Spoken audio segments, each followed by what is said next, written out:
Que Dieu soit béni, que Dieu soit béni, que sa présence, oui, que sa présence augmente au milieu de nous. Alléluia.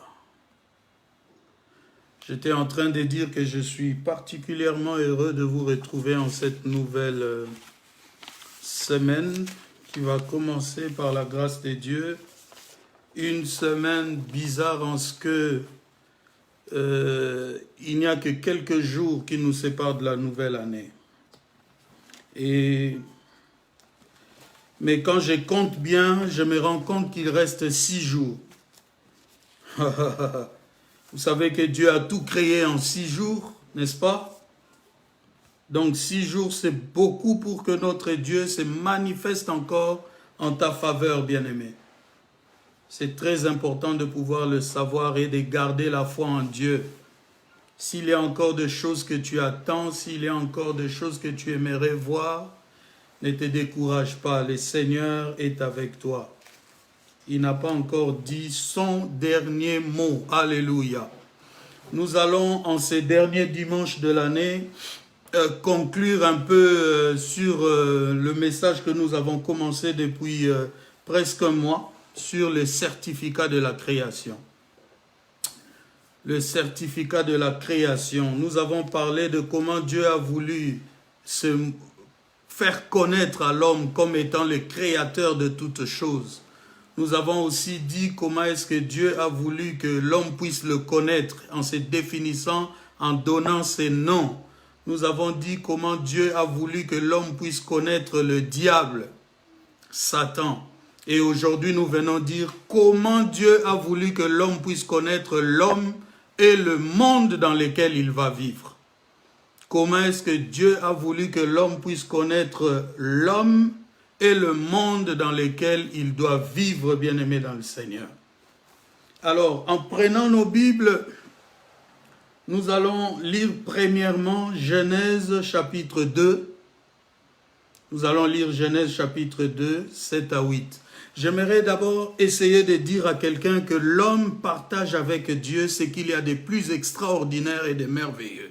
C'est que l'homme est créé à l'image de Dieu. Il a dit, faisons l'homme à notre image et à notre ressemblance. L'homme a été créé en réponse même, bien-aimé, à la rébellion de Satan.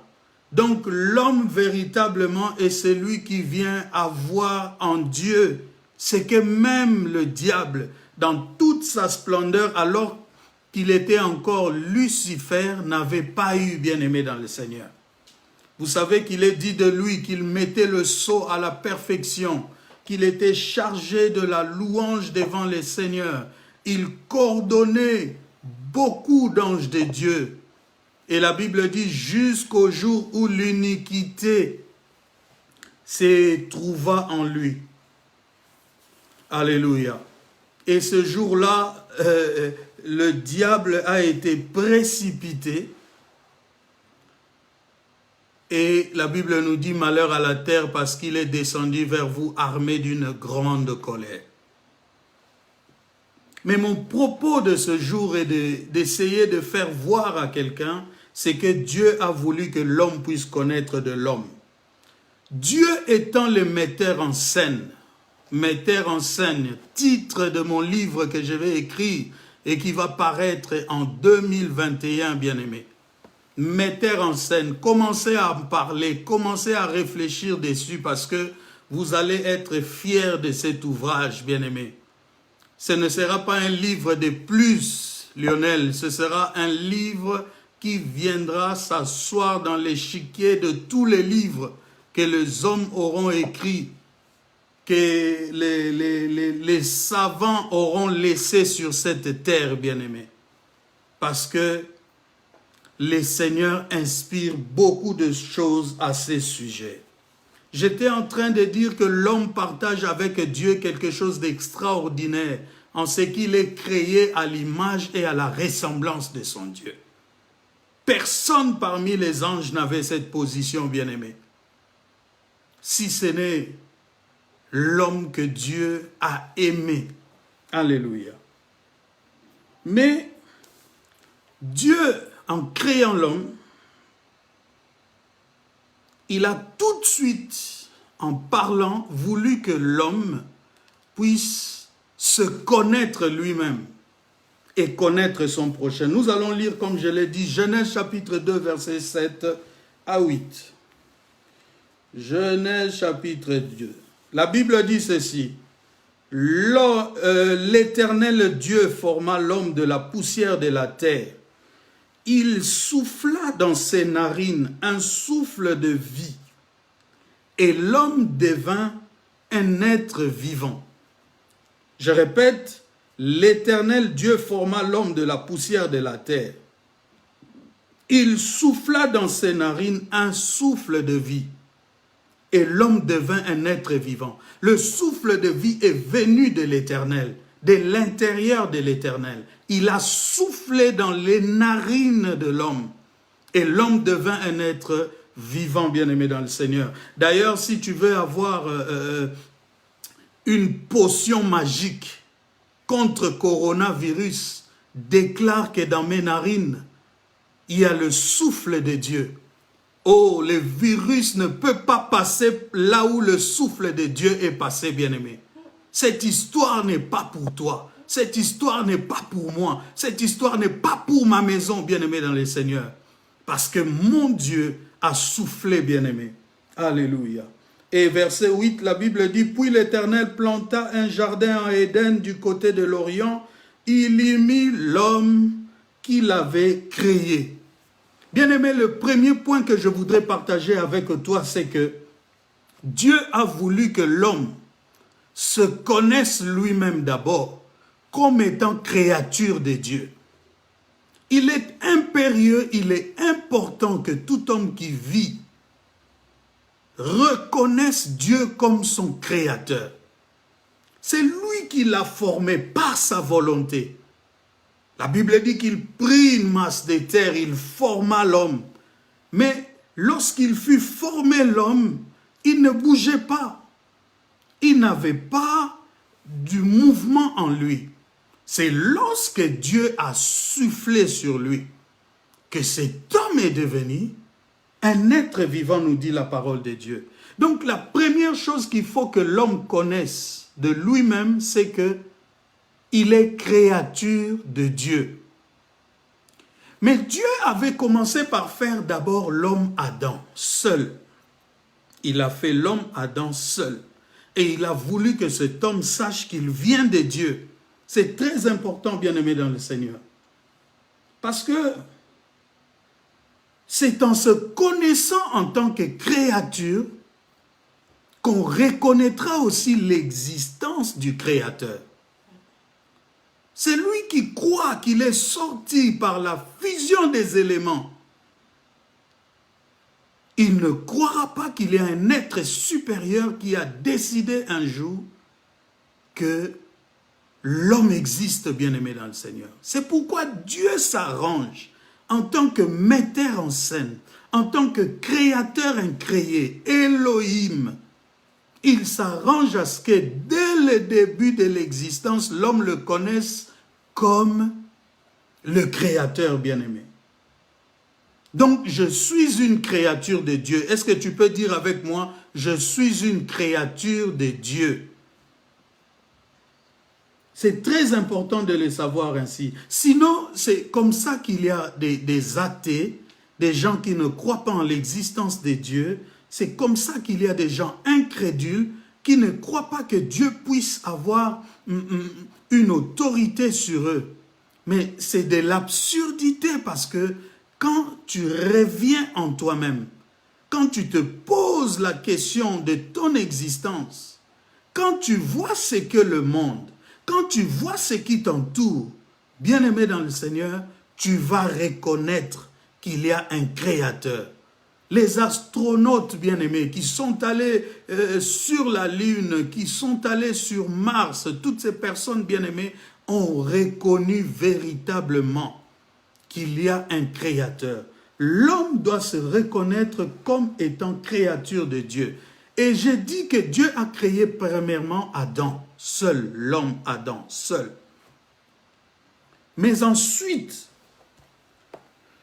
vous allez vous rendre compte que Dieu vient dire quelque chose de très important. Il dit, il n'est pas bon que l'homme soit seul. Et nous allons aussi comprendre beaucoup de choses en cela. C'est là que va s'établir la notion du prochain. Parce que l'homme ne demeurera pas seul, il y aura maintenant à ses côtés une autre créature, toujours de Dieu, parce qu'il n'y a qu'un seul créateur, bien-aimé. C'est l'Éternel, notre Dieu, Elohim, le créateur incréé.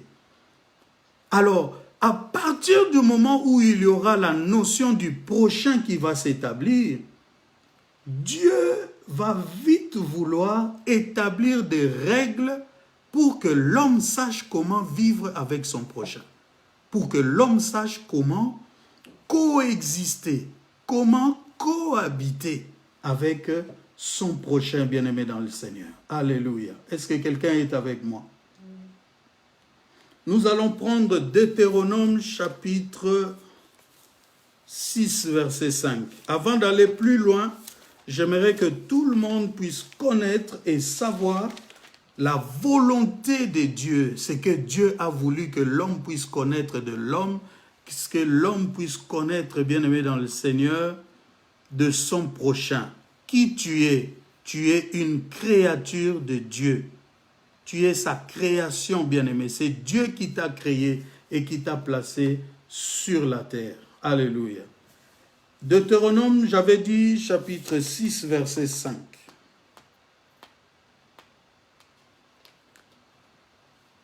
Dieu fixe les règles, bien-aimés dans le Seigneur, de la cohabitation et de la coexistence de l'homme. À partir du moment où il n'est plus seul, il est maintenant avec Dieu, il est maintenant avec son prochain, c'est-à-dire la femme Ève que Dieu va créer aux côtés d'Adam. Il fixe les règles parce que quand il y a deux personnes, très vite, bien-aimés, lorsqu'il n'y a pas de règles, il y aura des difficultés que nous allons voir dans notre enseignement. La Bible dit, tu aimeras l'Éternel ton Dieu de tout ton cœur, de toute ton âme et de toute ta force. Dieu, en voulant que l'homme le reconnaisse, se reconnaisse comme sa créature, il a établi des règles. Et la règle principale, c'est que l'homme doit aimer son créateur.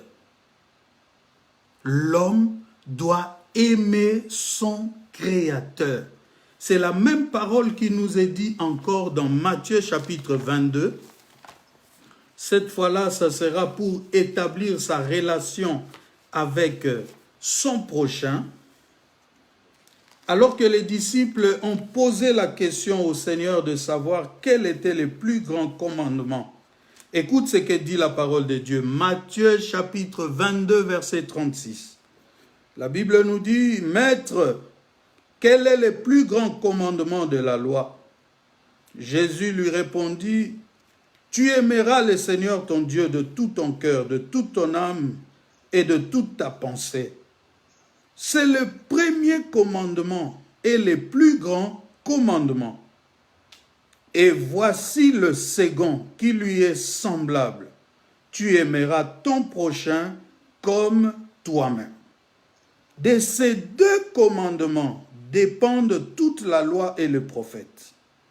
Il dit de ces deux commandements dépendent toute la loi et les prophètes bien-aimés. Donc Adam qui a été créé, Dieu a voulu qu'il se reconnaisse comme créature de Dieu. Et la femme Ève que Dieu a créée à ses côtés, Dieu a aussi voulu que Adam reconnaisse aussi Ève comme créature de Dieu. Étant donné maintenant qu'ils sont deux, Dieu a établi une règle. Tu aimeras le Créateur et tu aimeras aussi ton prochain. Au même titre, la Bible dit, voici le plus grand commandement et voici le second qui lui est semblable. Ça veut dire que pour Dieu, cet amour doit être partagé de la même manière. C'est ainsi que Dieu a voulu que l'homme puisse se connaître comme sa créature.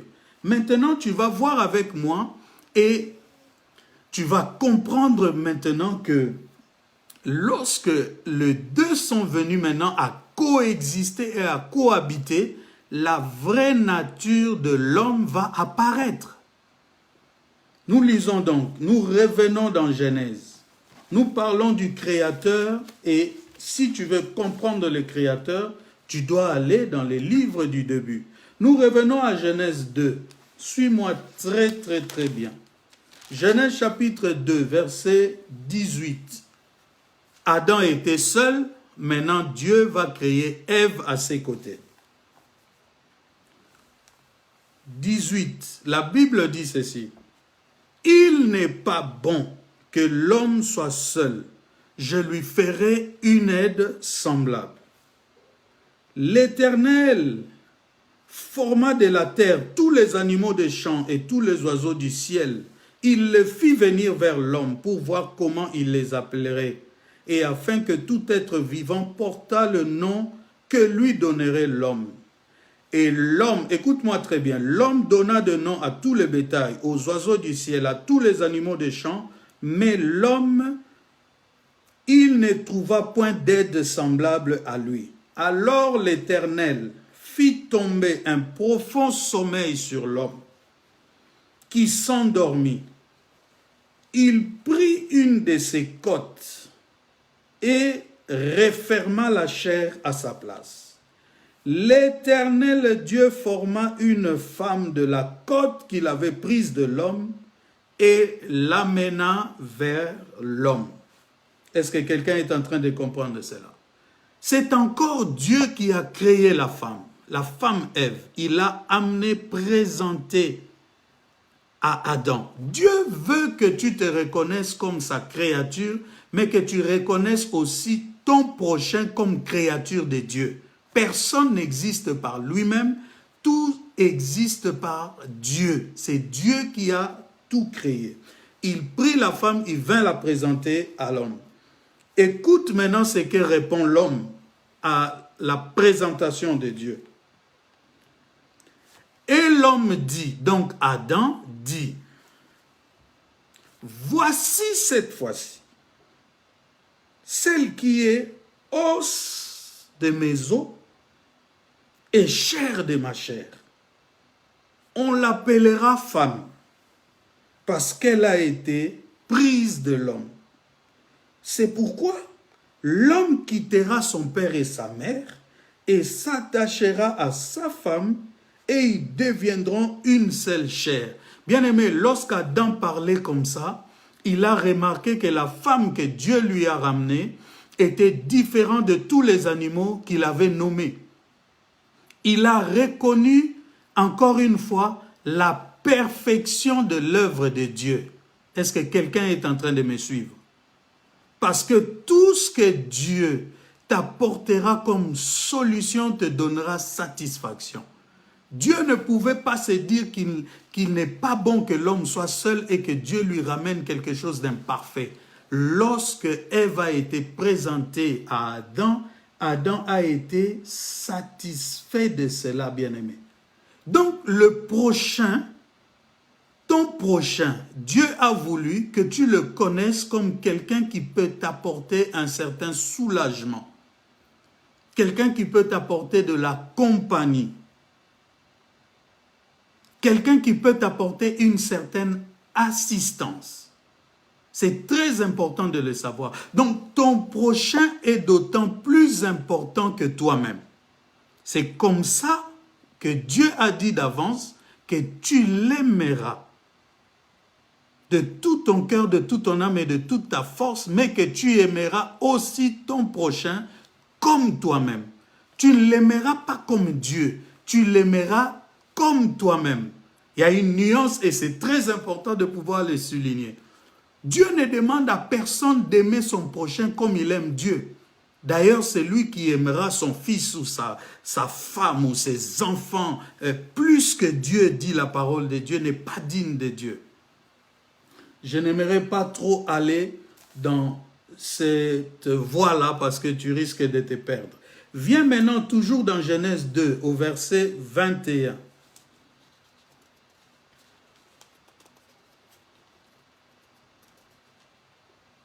La Bible nous dit, Dieu fit tomber l'homme dans un profond sommeil. Donc quand Dieu agissait, l'homme ne voyait rien.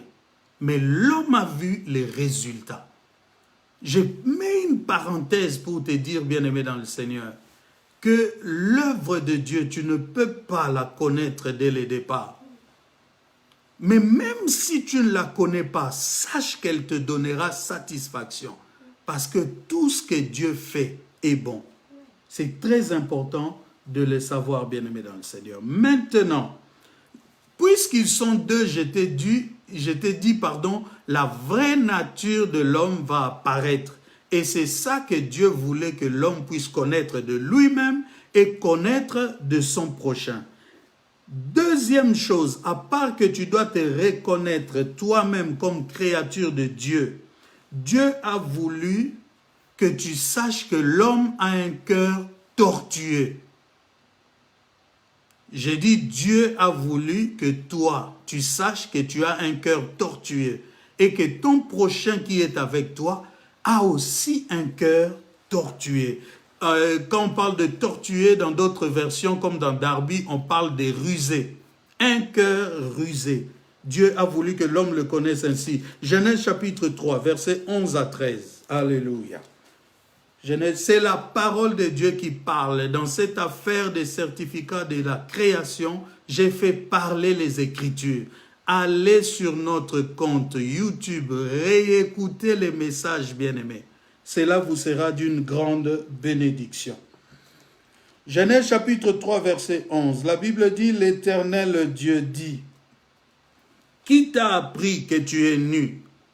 Est-ce que tu as mangé de l'arbre dont je t'avais défendu de manger? » L'homme répondit, écoute, l'homme répondit, « La femme que tu as mise auprès de moi m'a donné de l'arbre et j'en ai mangé. » Et l'Éternel dit à la femme, « Pourquoi as-tu fait cela? » La femme répondit, « Le serpent m'a séduite et j'en ai mangé. » Bien-aimés, nous avons vu Adam, lorsqu'on lui présente Ève, laisser même Dieu de côté pour commencer à louer Ève.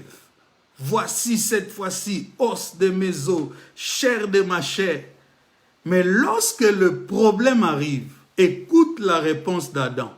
« La femme que tu as mise à mes côtés. » Il était presque en train de dire que c'est ta faute à toi, Dieu. Et c'est la faute à la chose que tu as amenée auprès de moi. Donc, tout était faute de Dieu et faute de Ève et non faute d'Adam. C'est le côté impétueux du cœur de l'homme. C'est le côté tortueux du cœur de l'homme que tout celui qui existe, tout celui qui coexiste avec son prochain doit savoir. L'homme a un cœur tortueux par-dessus tout. Et Dieu a voulu que tu le saches ainsi, bien-aimé. Dans Genèse 2, 21, 24, l'homme est en train de louer la femme. Mais ici, dans Genèse 3, 11 à 13, et cet homme est en train de condamner la femme qu'elle venait de louer. Comme si c'était la faute de Dieu, bien-aimé dans le Seigneur. L'homme a donc véritablement un cœur tortueux et Dieu a voulu que tous puissent le connaître ainsi, bien-aimé. Nous allons encore continuer de voir. Troisième chose, Dieu a voulu que l'homme puisse savoir que son prochain peut devenir son concurrent, son adversaire, si cet homme ne considère pas l'œuvre de Dieu. L'homme est quelqu'un qui peut devenir le concurrent ou l'adversaire de son prochain si cet homme-là ne considère pas l'œuvre de Dieu. Quand je parle de considérer l'œuvre de Dieu, c'est le fait de comprendre que Dieu agit pour chacun à sa manière, que chacun a sa vie, chacun a sa destinée. Et lorsque la destinée est précisée par la révélation, ça commence à s'appeler destinée prophétique. Il est important que tout homme qui vit, qui coexiste avec son prochain, sache que Dieu a un plan pour sa propre vie, comme il a un plan pour la vie de son prochain. Si l'homme ne le sait pas, bien-aimé dans le Seigneur, il va faire de son ego, il va faire de son prochain, il va faire de son vis-à-vis un adversaire, un concurrent qu'il voudra renverser, qu'il voudra dominer, qu'il voudra contrôler, alors que Dieu n'a pas prévu qu'il en soit ainsi.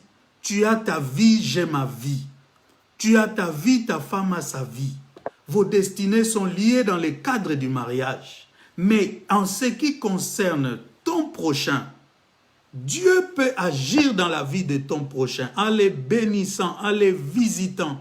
Cela n'exclut pas que toi aussi, tu seras visité, que toi aussi, tu seras vu de Dieu et connu de Dieu, bien-aimé. Cela est très important à savoir. Genèse chapitre 4, versets 1 à 10. C'est une étude carrément, certificat de la création, c'est une étude, je vous ai dit, c'est le premier chapitre de mon livre Metteur en scène que je suis en train d'écrire et qui va paraître en 2021. Si tu veux me soutenir pour la rédaction de ces livres, si tu veux participer à ces livres pour que le monde soit béni par ces livres, si tu veux faire partie des personnes que je remercierai particulièrement pour ces livres, dis-moi qu'est-ce que tu peux faire pour m'assister. Il y aura des personnes dont j'aurai besoin pour une rélecture, il y aura des personnes dont j'aurai besoin pour un financement, il y aura des personnes dont j'aurai besoin pour des prières. Dis-moi ce que tu veux faire pour soutenir ce projet que j'ai. Genèse chapitre 4, versets 1 à 10. Nous allons lire. Sois très attentif et prends ta Bible, bien-aimé. Adam connut Ève, sa femme. Elle conçut et enfanta Caïn. Elle dit, j'ai formé un homme avec l'aide de l'Éternel. Elle enfanta encore son frère Abel. Abel fut berger et Caïn fut laboureur. Au bout de quelque temps, Caïn fit à l'Éternel une offrande de fruits de la terre. Et Abel, de son côté, en fit une des premiers-nés de son troupeau et de leur graisse. L'Éternel porta un regard favorable sur Abel et sur son offrande. Mais il ne porta pas un regard favorable sur Caïn et sur son offrande. Caïn fut très irrité et son visage fut abattu. Et l'Éternel dit à Caïn, « Pourquoi es-tu irrité? Pourquoi ton visage est-il abattu? Certainement, si tu agis bien, tu relèveras ton visage. Et si tu agis mal, le péché se couche à la porte et ses désirs se portent vers toi. Mais toi, domine sur lui. » Cependant, Caïn adressa la parole à son frère Abel. Mais comme ils étaient dans les champs, Caïn se jeta sur son frère Abel et le tua. J'ai dit, Caïn se jeta sur son frère Abel et le tua. L'Éternel dit à Caïn, « Où est ton frère Abel? » Il répondit, « Je ne sais pas. Suis-je le gardien de mon frère? » Et Dieu dit, « Qu'as-tu fait? La voix du sang de ton frère crie de la terre jusqu'à moi. » Bien-aimé, je vous ai dit, à partir du moment où l'homme s'est retrouvé avec son prochain, Dieu a trouvé qu'il fallait mettre des règles à la coexistence. Parce que Dieu a su tout de suite que l'homme avait un cœur tortueux par-dessus tout. Et que le prochain pouvait devenir le conquérant, l'adversaire, si ce dernier ne comprend pas l'œuvre de Dieu. Si tu ne considères pas l'œuvre de Dieu, tu vas prendre tout le monde pour ennemi, pour adversaire. La jalousie naît du fait que un homme ne comprend pas qu'il a une destinée propre, que chacun de nous a un temps donné où Dieu peut le visiter. Chez moi au Congo, on a dit lelo ya yo, lobi ya moninga. Dieu a voulu que l'homme le connaisse ainsi, bien-aimé. Sinon, il y aura des catastrophes. Et cela n'a pas traîné pour que des catastrophes puissent venir. Au verset 7 de Genèse 4, Dieu nous fait comprendre que ton prochain n'est pas ton ennemi. Ton prochain n'est pas ton ennemi. Il dit à Caïn, certainement si tu agis bien, tu relèveras ton visage. Et si tu agis mal, le péché se couche à la porte et ses désirs se portent vers toi, mais toi domine sur lui. Bien-aimé, Caïn existe, Abel aussi existe. Ils sont frères, nés d'un même père et d'une même mère. Caïn le premier se décide à offrir. Il était laboureur, il ne pouvait qu'offrir ses fruits. Il va offrir ce fruit. Cela ne plaît pas à Dieu. Son frère est allé offrir ce que lui aussi avait de plus cher. Parce qu'il élevait des animaux, il a pris les premiers-nés de ces animaux. La Bible dit qu'il les a offerts à Dieu avec leur graisse. Donc il n'a rien retranché. Et cela a plu à Dieu. Bien-aimé, où était le problème d'Abel pour susciter en Caïn de la jalousie jusqu'au point où Caïn puisse le tuer? Tu vois, c'est pourquoi je t'ai dit, Dieu a voulu que l'homme sache que son prochain, que lui-même et son prochain ont tous deux un cœur tortué par-dessus tout. Tu dois le savoir en marchant sur la terre, que l'homme a un cœur tortué par-dessus tout. Et si tu ne comprends pas l'œuvre de Dieu, tu vas faire de tout le monde des concurrents, des adversaires, alors que cela ne sert à rien, bien-aimé dans le Seigneur. Il nous le dit au verset 7. Au verset 9, il confirme que l'homme a un cœur tortueux. Il dit à Caïn, où est ton frère? Bien-aimé, lorsque l'homme est piqué par le mal, lorsque l'homme est piqué par la jalousie, lorsque l'homme est piqué, bien-aimé, par le diable, il devient arrogant même vis-à-vis de Dieu. Est-ce que quelqu'un est en train de me comprendre? Il lui dit, je ne sais pas où est Abel. Je ne sais même pas s'il a dit, je ne sais pas si, où est-ce qu'il est cet imbécile. Je ne sais pas. Suis-je le gardien de mon frère? Dieu a tout de suite compris que cet homme a fait ce qui est mal. Parce qu'il ne peut pas me répondre comme ça, bien-aimé. Donc, quand l'homme est piqué par le mal, il devient arrogant et son cœur tortueux, son cœur rusé va se faire voir à la lumière du jour, bien-aimé. Au verset 10, toujours du même chapitre, Dieu dit, la voix du sang de ton frère crie de la terre jusqu'à moi. Bien-aimé, Dieu a voulu que l'homme sache que le sang qu'il y a en lui-même et le sang qu'il y a à son prochain a une valeur devant lui.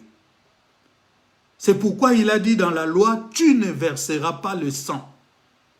Tu ne verseras pas le sang, bien-aimé. Personne d'entre nous n'a le droit de verser le sang de l'autre,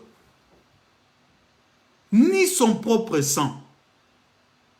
Tu ne peux pas t'arroger le droit de te suicider. Parce que tu n'existes pas par toi-même, tu existes par Dieu. Et si tu considères l'œuvre de Dieu, quelle que soit la situation que tu traverses, bien-aimé dans le Seigneur, tu sauras qu'il y a un avenir pour toi. Et il y a quelque chose que Dieu a réservé pour toi. Tu ne peux pas t'ôter la vie. Tu ne peux pas détruire ta vie parce que tu n'es pas content des conditions dans lesquelles tu es en train de vivre, bien-aimé dans le Seigneur. Et Dieu a voulu ici faire voir à Caïn que le sang de son frère Abel avait de l'importance à ses yeux. Il a dit, le sang de ton frère crie de la terre jusqu'à moi. Qu'as-tu fait? Et Caïn était consterné, mais Dieu a voulu que l'homme puisse savoir que le sang de son prochain a une grande importance. Maintenant, verset 11, toujours Genèse chapitre 4, verset 11, l'Éternel continue en disant, maintenant, il parle à Caïn, maintenant, puisque tu as fait cela, tu seras maudit de la terre qui a ouvert sa bouche pour recevoir de ta main le sang de ton frère. Tu seras maudit. Quand tu cultiveras le sol, il ne te donnera plus sa richesse. Tu seras errant et vagabond sur la terre. Caïn dit à l'Éternel, mon châtiment est trop grand pour être supporté. Voici, tu me chasses aujourd'hui de cette terre. Je serai caché loin de ta face. Je serai errant et vagabond sur la terre. Et quiconque me trouvera me tuera. Il se rend compte que comme lui, il a tué Abel, il se risquera aussi d'être tué par quelqu'un d'autre. Mais ce que Dieu a voulu à partir du verset 11 nous faire savoir ici, c'est que il y aura une punition pour tout celui qui versera le sang de son prochain. Pour tout celui qui fera du mal à son prochain, il y aura une punition. Et Dieu a voulu que cela soit clair. Je parle de quoi? Je parle du certificat de la création. Je suis en train de dire comment Dieu a voulu que l'homme puisse connaître l'homme et le monde dans lequel il va vivre. Je parle ici de l'homme qui a un cœur tortué par-dessus tout, de l'homme qui peut faire de son prochain son adversaire s'il ne comprend pas, s'il ne considère pas l'œuvre de Dieu. À savoir que chacun a une destinée propre. Il a un temps où le Seigneur décidera de les visiter, il a un temps où le Seigneur décidera de les bénir, mais que moi aussi de mon côté, j'ai ces privilèges-là venant de Dieu. Et c'est ça que j'appelle, bien-aimé dans le Seigneur, la destinée prophétique en chacun d'entre nous, bien-aimés. Alléluia. Donc, verset 11, Dieu punit Caïn. Il punit Caïn à cause de ce qu'il a fait. Dieu a voulu que tu saches, bien-aimé, que le sang que tu veux verser a de l'importance devant Dieu. Jérémie chapitre 17, verset 9. Jérémie chapitre 17, verset 9. Nous allons trouver quelque chose rapidement là-bas.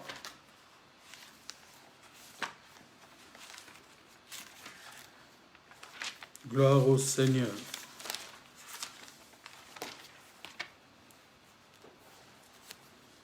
Gloire à Dieu.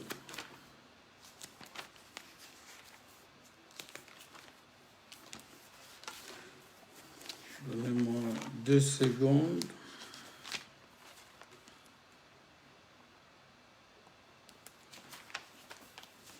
Je dis Jérémie chapitre 17, verset 9.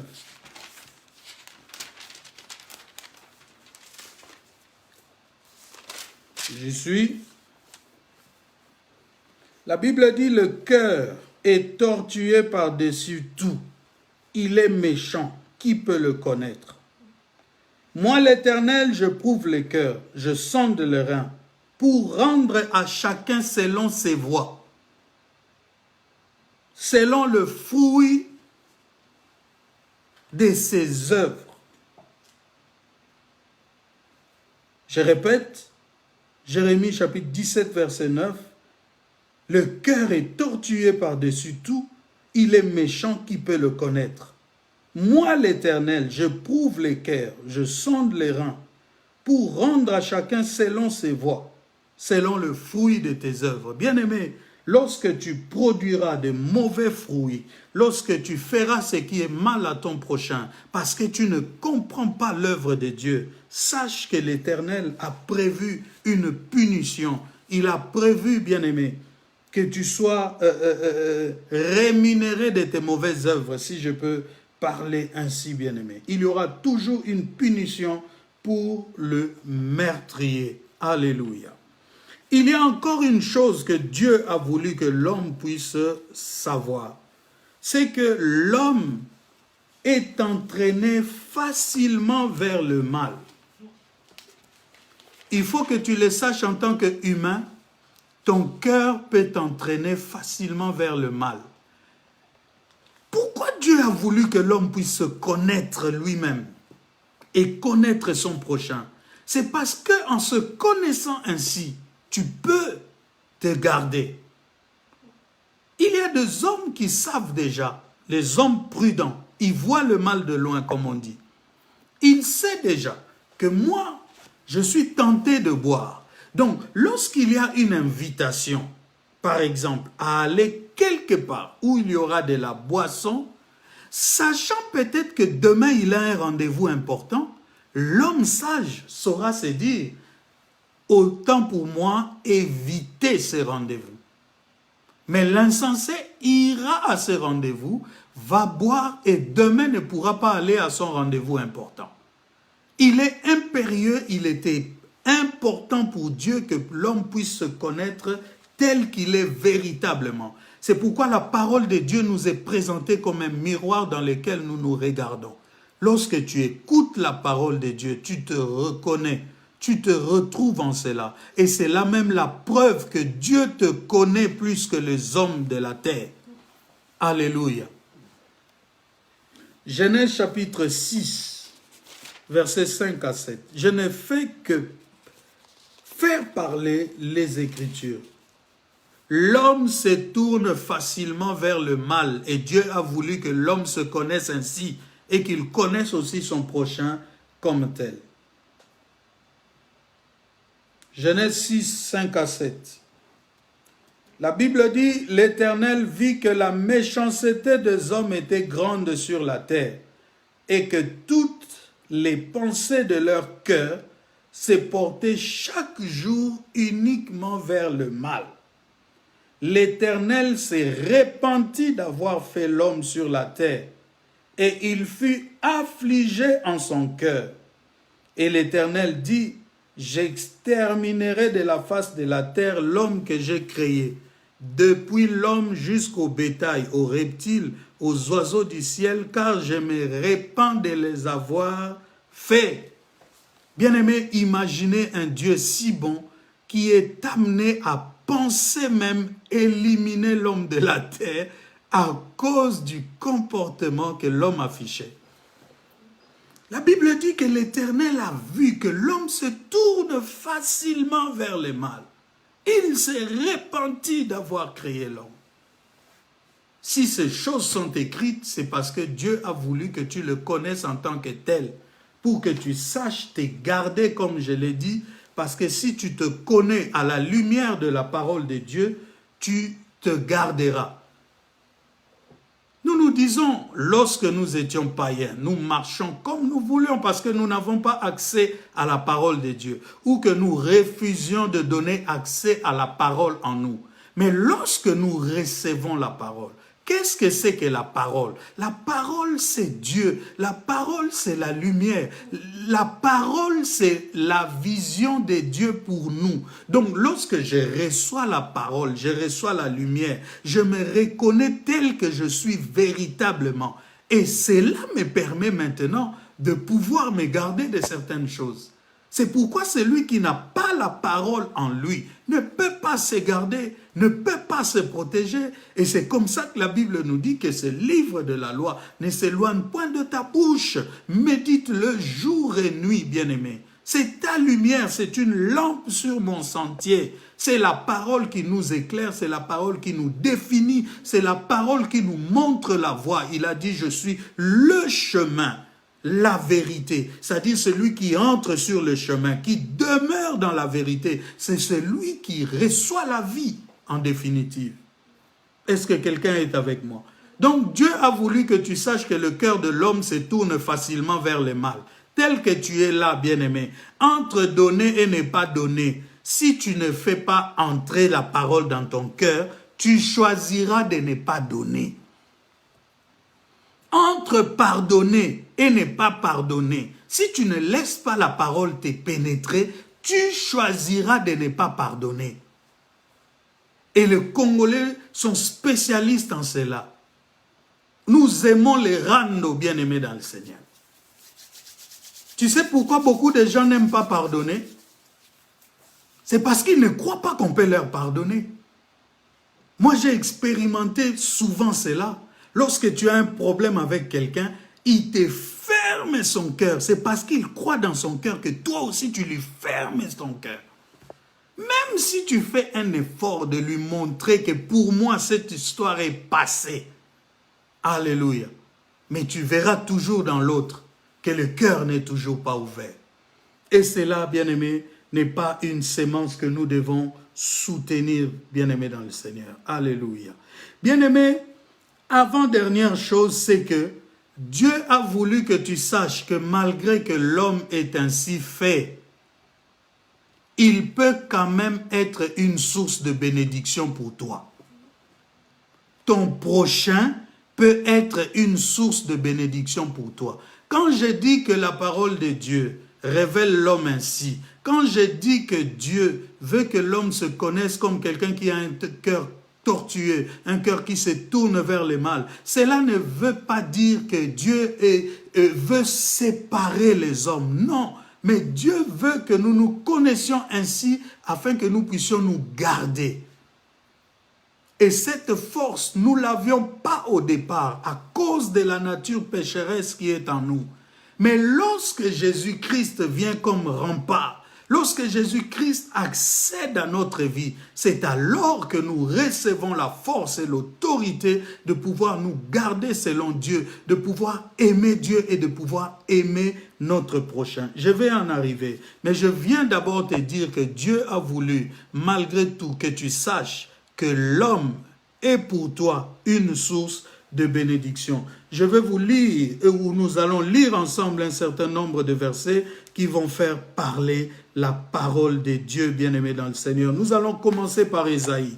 Ésaïe chapitre 58. Oh, la parole de Dieu est merveilleuse. Je l'aime particulièrement. Je ne saurais vivre sans la parole de Dieu. Qu'est-ce que j'aime cette parole. Alléluia. Alléluia. Je bénis le Seigneur de ce qu'il a fait de moi un enseignant de la parole. Alléluia. Genèse chapitre, Ésaïe, 58, 7 à 11. 58, 7 à 11. Écoute ce que dit la parole de Dieu. Non, j'étais dans 57. Écoute ce que dit la parole de Dieu. La Bible dit, écoute-moi très bien, c'est important ici. Dieu a voulu que l'homme sache que son prochain peut être pour lui une source de bénédiction. Tu veux être béni, tu veux que tes affaires soient bénies, tu veux que tu prospères dans ta vie. Écoute la parole de Dieu. Je te donne une source de bénédiction. La Bible dit, partage ton pain avec celui qui a faim et fais entrer dans ta maison les malheureux sans asile. Si tu vois un homme nu, couvre-le. Ne te détourne pas de ton semblable. Alors ta lumière poindra comme l'aurore et la guérison germera promptement. Nous sommes à une période de pandémie. Les hommes s'imaginent prendre des vaccins. Mais est-ce qu'il y en a qui comprennent, bien-aimés, que faire du bien à son prochain peut attirer attirer la guérison en soi-même. C'est la parole de Dieu. Nous sommes au temps où nous devons revenir à la parole de Dieu, bien-aimés dans le Seigneur. Il dit, si tu agis ainsi, si tu couvres celui qui est nu, si tu donnes accès aux malheureux, tu recueilles chez toi celui qui n'a aucun endroit où aller. Il dit, ta lumière poindra comme l'aurore et la guérison germera promptement. Un homme bon ne reste pas malade. Il continue, il dit, ta justice marchera devant toi et la gloire de l'Éternel t'accompagnera. Invoquons la gloire de l'Éternel. Gloire, gloire, gloire, gloire. Bien-aimé, je peux ne pas invoquer la gloire de l'Éternel. Le bien que j'ai fait à mon prochain amènera la gloire de Dieu dans ma vie. Ton prochain est une opportunité pour que tu sois béni. Ton prochain est une opportunité pour que des portes s'ouvrent dans ta vie. Ton prochain est une opportunité pour que Dieu te guérisse de tes maladies. Et la gloire de Dieu t'accompagnera. Alors tu appelleras et l'Éternel répondra. Il y a des personnes qui ont des prières que Dieu n'écoute même pas. À cause de leur cœur intempérant, leur cœur qui n'aime pas le prochain, leur cœur qui ne supporte pas de faire du bien. Alors tu appelleras et l'Éternel répondra. Tu crieras et il dira, mais voici, si tu éloignes du milieu de toi le joug, les gestes menaçants et les discours injurieux, si tu donnes ta propre subsistance à celui qui a faim, si tu rassasies l'âme indigente, ta lumière s'élèvera sur l'obscurité et les ténèbres, tes ténèbres seront comme le midi. Il fera nuit partout, mais sur toi il fera jour. Tu verras bien le chemin. Tu ne pourras pas trébucher simplement parce que tu fais du bien à ton prochain trésor. Si tu donnes ta propre subsistance à celui qui a faim, si tu rassasies l'âme indigente, ta lumière s'élèvera sur l'obscurité et tes ténèbres seront comme le midi.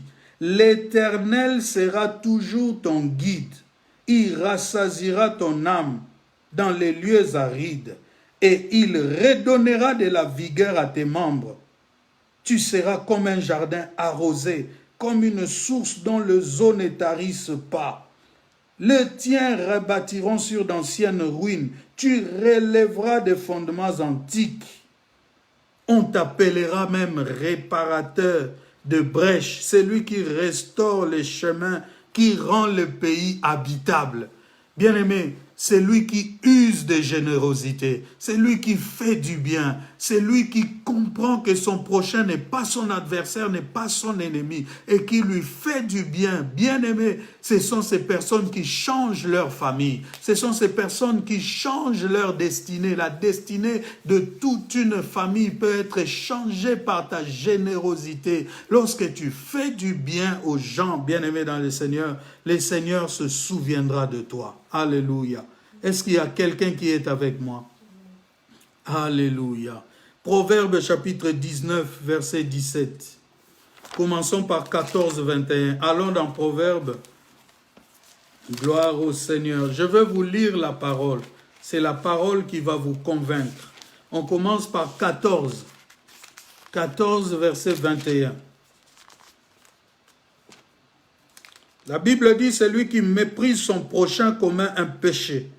Mais heureux celui qui a pitié du misérable. Celui qui méprise son prochain commet un péché, mais heureux celui qui a pitié du misérable. Toujours Proverbe 19, verset 17. 19, verset 17. Alléluia. Celui qui a pitié du pauvre prête à l'Éternel. qui lui rendra selon son œuvre. C'est lui qui a pitié du pauvre, prête à l'Éternel, qui lui rendra selon son œuvre, bien-aimé. C'est la parole de Dieu qui parle. 28, Proverbe 28, le verset 8 et le verset 27. Le verset 8, Proverbe 28, verset 8. C'est lui qui augmente ses biens par l'intérêt et l'usure, les amasse pour celui qui a pitié de pauvres. Bien-aimé, il y a des gens qui volent, il y a des gens qui travaillent dur, il y a des gens qui dorment le matin, qui ne dorment pas, qui se réveillent très tôt, qui courent à gauche, à droite, qui amassent des richesses. Dieu dit, alléluia, Dieu dit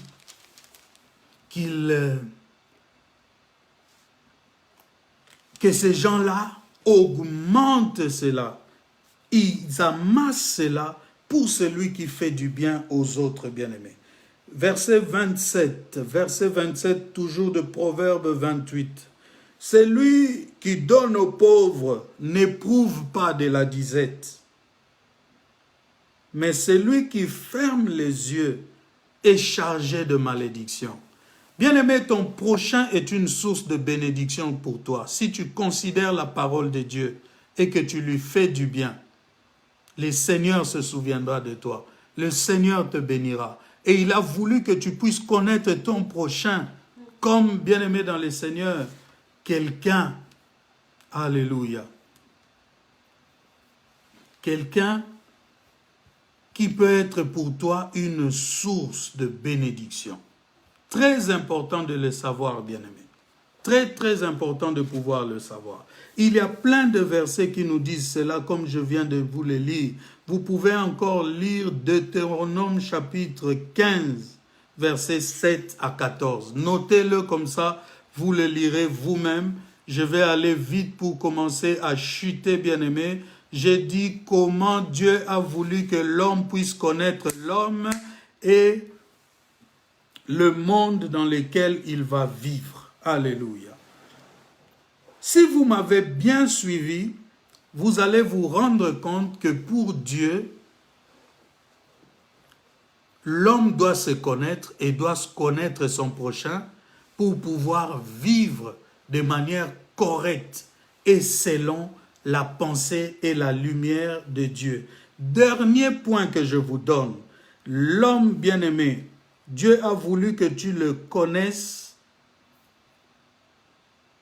comme celui qui ne remplace pas Dieu malgré sa grandeur ou malgré les exploits qu'il peut faire. Est-ce que quelqu'un est en train de me comprendre? Parce que je viens de parler de ton prochain à qui tu dois faire du bien. Mais le cœur de l'homme se tourne souvent vers le mal. Et même lorsqu'on fait du bien à son prochain, l'homme à qui tu fais du bien peut être tenté de commencer à te célébrer. La Bible dit le présent corrompt les yeux corrompt la parole du sage et aveugle même les yeux de l'homme intelligent. C'est très important de le savoir. Beaucoup de gens, lorsqu'ils reçoivent du bien des autres, ils sont tentés de célébrer ces gens-là. Mais Dieu a voulu que tu saches, bien-aimé dans le Seigneur, que l'homme, quelle que soit sa puissance, quelle que soit son autorité, quel que soit le bien qu'il pourrait te faire, il ne remplace pas Dieu. Il n'y a qu'un seul Dieu, bien-aimé dans le Seigneur. J'étais avec quelqu'un, on a parlé des hommes intelligents au Congo. On a cité le professeur Mabimou Lumba. Je me suis rappelé que j'ai déjà eu des entretiens en tête-à-tête avec un grand professeur d'économie au Congo qu'on appelle Niembo Shabani. J'ai suivi sur Netflix, bien-aimé dans le Seigneur, le documentaire sur Dominique Strauss-Kahn. J'ai écouté ce que les hommes peuvent dire sur les hommes. Bien-aimé, on dit de Dominique Strauss-Kahn que c'est quelqu'un qui a une intelligence instinctive. Ça veut dire que lorsque tu commences à lui parler, dans les 2-3 minutes, il a déjà cerné ce que tu veux lui dire. Et il peut commencer à te parler de choses dont tu es venu lui faire part. Il a déjà compris, il a déjà saisi. Vous voyez une telle intelligence. Alors, lorsque nous sommes face à des hommes comme ça, lorsque nous sommes bien-aimés face à des gens généreux, lorsque nous sommes face à des gens respectueux, courtois, bien-aimés, beaucoup d'hommes sur la terre sont tentés de faire de ces gens-là comme des dieux. Vous suivez, bien-aimés, les chansons qu'on chante sur les gens à cause de l'argent. Vous avez connu l'époque Mobutu, où il y avait des troupes et des troupes qui n'étaient là que pour chanter à sa gloire. Mais Dieu a voulu que tu saches, bien-aimé, que l'homme ne peut pas remplacer Dieu, quelle que soit sa puissance et quelle que soit son autorité, bien-aimé. Et nous allons confirmer cela dans la parole de Dieu. Nous commençons par Psaume 146. Psaume 146. Psaume 146, bien-aimé dans le Seigneur. Oh, vous êtes heureux d'écouter ces choses, bien-aimés. Vous êtes bénis de pouvoir écouter ces choses.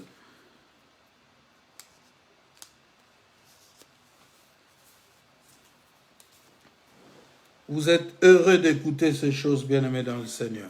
Psaume 146, verset 3. Ne vous confiez pas aux grands, aux fils de l'homme qui ne peuvent sauver. Ne vous confiez pas aux grands, aux fils de l'homme qui ne peuvent sauver. Leur souffle s'en va, ils rentrent dans la terre. Et ce même jour, leurs desseins périssent. Heureux celui qui a pour secours le Dieu de Jacob. Est-ce qu'il y a quelqu'un qui est en train de comprendre la beauté de la parole de Dieu? Heureux celui qui a pour secours le Dieu de Jacob, qui met son espoir en l'Éternel, son Dieu. Il a fait les cieux, il a fait la terre, la mer et tout ce qui s'y trouve. Il garde la fidélité à toujours. Il fait droit aux opprimés. Il donne du pain aux affamés. L'Éternel délivre les captifs. L'Éternel ouvre les yeux des aveugles. L'Éternel redresse ceux qui sont courbés. L'Éternel aime les justes. L'Éternel protège les étrangers. Il soutient l'orphelin et la veuve. Mais il renverse la voie des méchants. L'Éternel règne éternellement, ton Dieu, ô Sion, subsiste d'âge en âge, louez l'Éternel.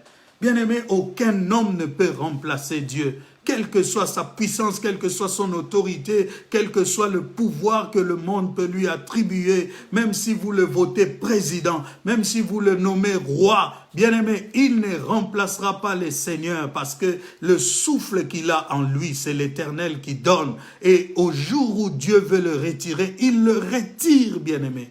Aucun homme sur la terre ne doit prendre la place de Dieu dans ton cœur. C'est pourquoi nous avions lu en amont, tu aimeras l'Éternel ton Dieu de toute ton âme, de toute ta force et de toute ta pensée. C'est très important de pouvoir le savoir, bien-aimés. Nous sommes en train de chuter petit à petit. Nous allons conclure en disant comment est-ce que Dieu a voulu que tu puisses connaître le monde dans lequel tu vis. Alléluia. Ésaïe chapitre 2. Ésaïe chapitre 2. Bien-aimés, nous devons donner tout notre temps à écouter la parole de Dieu. Vous qui dormez parce que longtemps vous écoutez la parole de Dieu, sachez que pour l'éternité, on adorera Dieu au paradis. Si vous vous ennuyez de la parole ici-bas, demandez-vous si vous allez supporter le règne de Dieu. Ésaïe chapitre 2. Nous allons lire le verset 22.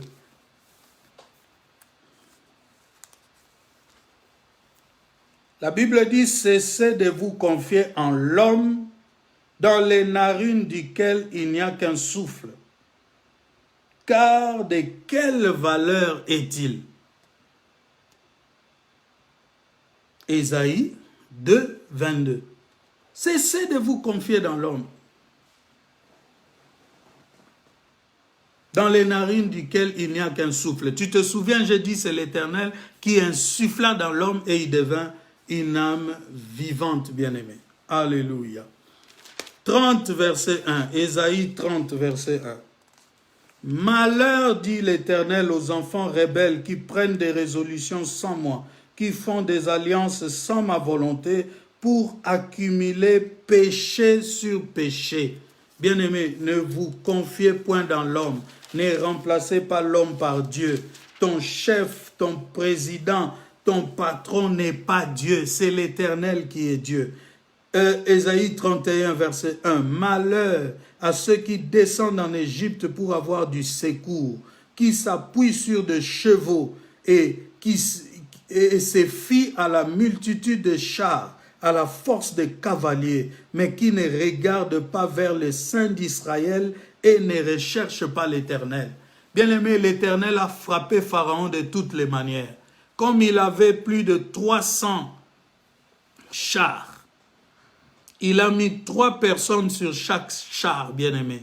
Donc, il y avait à peu près 900 personnes qui ont poursuivi Israël sur le chemin du désert, arrivé à la mer Rouge, bien-aimé. Le Seigneur les a engloutis tous. Et ils sont morts, bien-aimés, dans le Seigneur. Est-ce que quelqu'un est en train de comprendre ces choses? Et dis-moi un grand amen. Bouge celui qui est à côté de toi. Dis-moi un grand amen. Je suis en train de conclure en vous disant, bien-aimés dans le Seigneur, que l'homme étant ainsi défini, le monde dans lequel il vit ne peut pas être un monde fiable, bien-aimé. Dieu a voulu que tu te connaisses ainsi, que tu connaisses ton prochain, pour que tu comprennes que le monde dans lequel tu vis ne peut pas être un monde viable. Pour Dieu, l'enfant de Dieu ne peut pas se complaire dans le monde. L'enfant de Dieu, bien-aimé dans le Seigneur, ne peut pas se réjouir du monde. Au contraire, la parole nous demande de nous séparer du monde. Nous allons lire Jacques chapitre 4. Je suis vraiment à la fin. Prenez patience et nous allons terminer. C'est pour votre bénédiction, bien-aimés. Jacques chapitre 4 et le verset 4. C'est merveilleux cette parole, bien-aimés. La Bible dit, adultères que vous êtes, ne savez-vous pas que l'amour du monde est inimitié contre Dieu? Celui qui veut être ami du monde se rend ennemi de Dieu. Celui qui veut être ami du monde se rend ennemi de Dieu. Bien-aimé, le monde est fait de qui? Le monde est fait des hommes. Et tu as vu que l'homme a un mauvais cœur. Le cœur de l'homme se penche sur le mal. Et tu vis dans le monde avec ces gens. Bien-aimé, quel espoir tu vas mettre dans ce monde, bien-aimé? Ce monde passera. Dieu détruira ce monde. Parce que le mal, ce ne fait que s'accroître. Rappelle-toi, nous avons lu que Dieu s'est repenti d'avoir fait l'homme. Notre rempart, notre secours, notre soutien, c'est Jésus-Christ de Nazareth, bien-aimé. Nous devons nous débarrasser de l'amour du monde. Nous devons éviter d'avoir l'amour du monde en nous, afin de pouvoir vivre comme Dieu veut que nous puissions vivre. Bien-aimé, en tout cas, vous allez souffrir que je vous lise tous les versets que j'ai préparés. 1 Corinthiens chapitre 5, versets 9 à 10. Nous sommes à la fin de l'année. Nous ne pouvons pas aller d'année en année avec les mêmes choses. Les choses doivent changer, bien-aimés. Tu dois vivre à l'image de la parole de Dieu, selon la volonté de Dieu. Et c'est pour ça que Dieu t'envoie sa parole. Tout esprit qui te dit que tu ouméli, ce n'est pas l'esprit de Dieu. Chasse-le au nom de Jésus. Alléluia. Alléluia. 1 Corinthiens, je dis chapitre 5, versets 9 à 10. Je vous ai écrit dans ma lettre de ne pas avoir des relations avec les impudiques, non pas d'une manière absolue avec les impudiques de ce monde, ou avec les cupides et les ravisseurs, ou avec les idolâtres. Autrement, il vous faudrait sortir du monde. Maintenant, ce que je vous ai écrit, c'est de ne pas avoir des relations avec quelqu'un qui, se nommant frère, est impudique ou cupide ou idolâtre ou outrageux ou ivrogne ou ravisseur, de ne pas même manger avec un tel homme. Alléluia.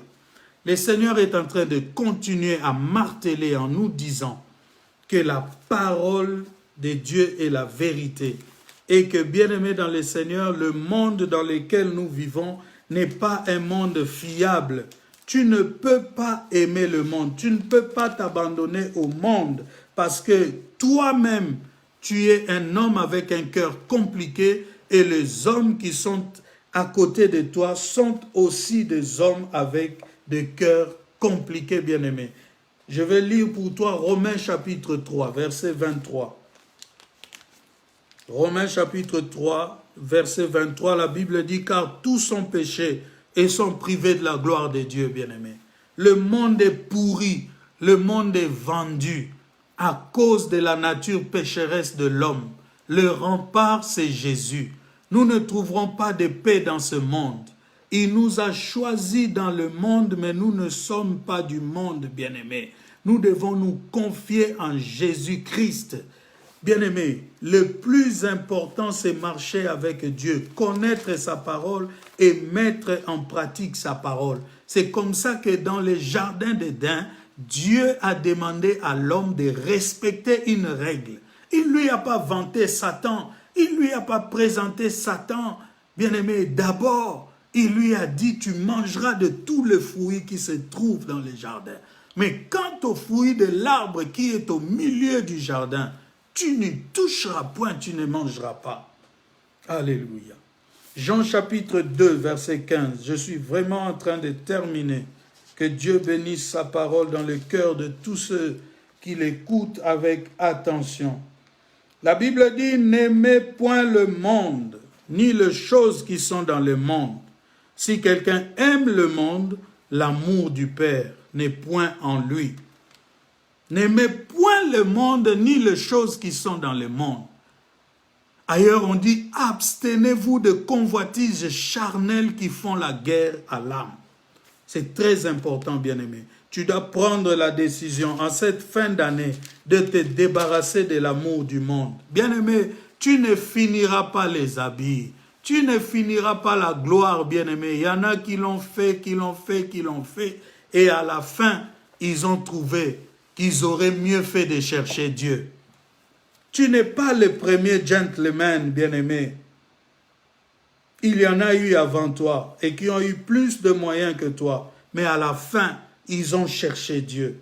Commence à les chercher dès à présent. Il ne te privera pas du bien. Il ne te privera pas des vêtements. Il ne te privera pas d'une bonne vie, de bons véhicules, bien-aimé. Mais il veut seulement que tu sois plutôt avec lui, mais que tu ne sois pas dans le monde, parce que le monde va te corrompre et le monde va te pousser, bien-aimé, à aimer les choses du monde. 1 Jean 5, verset 19. Nous savons que nous sommes de Dieu et que le monde entier est sous la puissance du malin.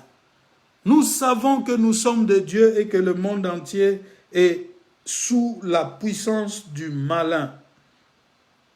Et nous savons aussi que le Fils de Dieu est venu et qu'il nous a donné l'intelligence. Écoute-moi très bien, je suis en train de conclure. Jésus, le Fils de l'homme, est venu. Il nous a donné l'intelligence pour connaître le véritable. Et nous sommes dans le véritable en son Fils Jésus. C'est lui, le véritable Dieu et la vie éternelle. Petits enfants, gardez-vous des idoles. Celui qui aime trop une chose en devient esclave et cela devient de l'idolâtrie et cela ne peut pas marcher, bien-aimé dans le Seigneur. Abstiens-toi d'aimer le monde au point, bien-aimé, de ne voir dans le monde, bien-aimé, que les choses du monde. Vois plutôt l'amour que Dieu a eu pour toi. Vois plutôt, bien-aimé, l'œuvre de Dieu. Écoute Jésus qui est plus intelligent que toi. Jean chapitre 2, verset 24. Jésus qui est plus intelligent que toi. La Bible dit, mais Jésus ne se fiait point à eux, car ils le connaissaient tous. Et parce qu'il n'avait pas besoin qu'on lui rendît témoignage d'aucun homme, car il savait lui-même ce qui était dans l'homme. Jésus ne se fiait pas à l'homme. Même lorsqu'on les louait, Jésus, nous ici nous sommes, quand les gens viennent te parler, pasteur, tu as bien prêché, tu crois en cela. Tu te confies dans ces gens-là. Les mêmes personnes qui vont t'insulter demain, ce sont des personnes qui te célèbrent aujourd'hui. Les mêmes personnes qui vont être ingrates demain vis-à-vis de toi, c'est les personnes qui t'acclament aujourd'hui. Bien-aimé, que ton cœur se garde de croire en l'homme. La Bible dit, Jésus ne se fiait pas à eux. Homme de Dieu qui peut me suivre aujourd'hui, garde ton cœur. Quand bien on t'amènerait des dîmes, quand même on t'amènerait des offrandes, garde ton cœur devant le Seigneur. Confie-toi en Dieu, en l'Éternel, qui sait prendre soin de nous, bien-aimés. Alléluia. Le monde, bien-aimé, à la fin, est personnifié. Jésus commence à parler du monde comme si c'était une personne. Et c'est là où nous allons terminer. Alléluia. Alléluia. Si tu aimes la parole, tu peux l'acclamer. Si tu aimes la parole, tu peux l'acclamer parce que ça fait un moment que je parle. Réveille ton esprit en acclamant le Seigneur. Merci. Gloire au Seigneur. Tu n'acclames pas la parole de Dieu. Merci Seigneur. Gloire au Seigneur. Alléluia. Genèse chapitre 15, verset 19, je vais terminer. La Bible dit, si vous étiez du monde, le monde vous aimerait. Parce que le monde aime ce qui est à lui. Mais parce que vous n'êtes pas du monde, et que je vous ai choisi du milieu du monde, à cause de cela le monde vous hait. Souvenez-vous de la parole que je vous ai dite, le serviteur n'est pas plus grand que son maître. S'ils m'ont persécuté, ils vous persécuteront aussi. S'ils ont gardé ma parole, ils garderont aussi la vôtre. Bien-aimés dans le Seigneur, inutile de se confier dans le monde. Jésus-Christ qui a fait du bien, on ne l'a pas supporté. On l'a tué comme un vulgaire voleur. On a préféré Barabbas à Jésus. Monde nini o yoko bete la tolo bien-aimé. Quel homme toi tu vas dire celui-ci est mon bras, ma jambe, ma force bien-aimé dans le Seigneur. Confie-toi à l'Éternel qui n'oubliera jamais les bienfaits que tu auras fait. L'Éternel qui se souvient toujours de toi. Alléluia. La Bible dit, Hébreux chapitre 6, verset 10. Car Dieu n'est pas injuste pour oublier votre travail et l'amour que vous avez montré pour son nom, ayant rendu et rendant encore des services aux saints, car Dieu n'est pas ingrat. Et quand on dit ingrat, on dit car Dieu n'est pas un homme pour oublier tes bienfaits que tu auras rendus et tous les services que tu rends aux saints. Le dernier verset, le dernier que je lis, c'est 1 Pierre chapitre 2, verset 9. Verset très important à savoir. Alléluia. Écoute très bien la parole de Dieu. Comment Dieu a voulu que l'homme puisse connaître l'homme. Je commence au verset 7.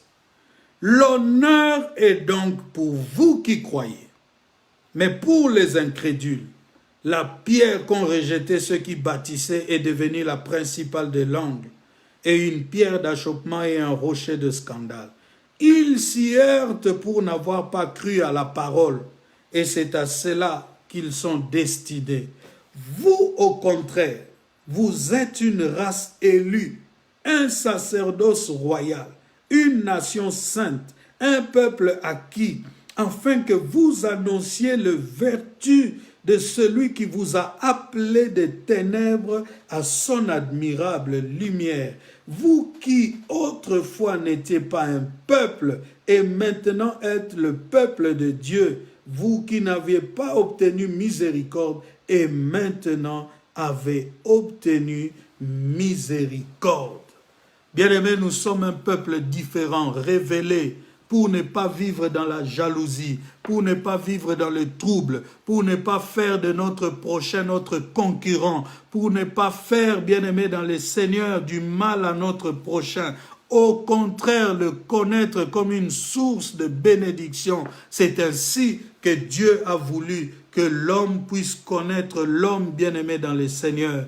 Il y a une catégorie de personnes qui rejetteront toujours le Seigneur. Ça s'appelle les gens du monde. Mais toi qui aimes Dieu, toi qui aimes la parole de Dieu, toi qui marches avec le Seigneur, tu feras les choses selon Dieu et non selon les hommes. Que Dieu te bénisse et que le Seigneur rende possible la lumière dans ta vie et que tu te connaisses et que tu connaisses ton prochain et que tu connaisses le monde tel que Dieu a voulu que tu puisses le connaître. Que Dieu vous bénisse au nom du Seigneur.